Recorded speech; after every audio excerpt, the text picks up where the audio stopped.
Berikut beberapa fakta menarik tentang peri, makhluk mitologis yang sering muncul dalam cerita rakyat dan dongeng. Asal-usul beragam. Peri berasal dari berbagai budaya, terutama dalam mitologi Celtic, Eropa Utara, dan Persia. Di Persia kuno, peri atau pari digambarkan sebagai makhluk cantik dan baik hati.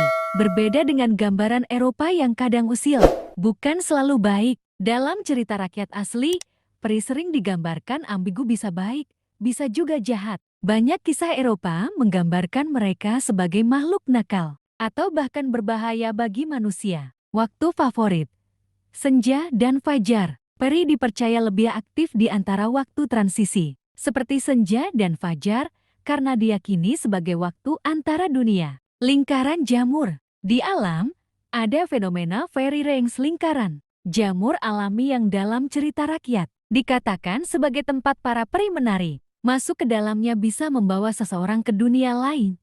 Katanya, pakaian dari alam. Banyak cerita menggambarkan peri mengenakan pakaian dari bahan alami, seperti daun, kelopak bunga, dan jaring laba-laba. Tidak suka besi. Dalam cerita rakyat, peri sering kali takut atau terhindar dari besi, terutama besi dingin. Ini digunakan manusia sebagai pelindung dari gangguan mereka. Tak terlihat oleh manusia biasa. Peri sering digambarkan hanya bisa dilihat oleh orang tertentu, anak-anak, orang yang memiliki penglihatan kedua, atau mereka yang diberi berkah magis. Kalau kamu suka cerita peri dari budaya tertentu, misalnya Irlandia, Jepang, atau Nusantara, aku bisa kasih fakta spesifik juga. Sejarah peri sangat panjang dan menarik, karena makhluk ini muncul dalam berbagai bentuk di banyak kebudayaan. Berikut ringkasan sejarah peri dari berbagai tradisi. Pertama, asal-usul kata peri. Kata peri dalam bahasa Indonesia berasal dari kata Persia pari, yang berarti makhluk halus, cantik, dan baik hati.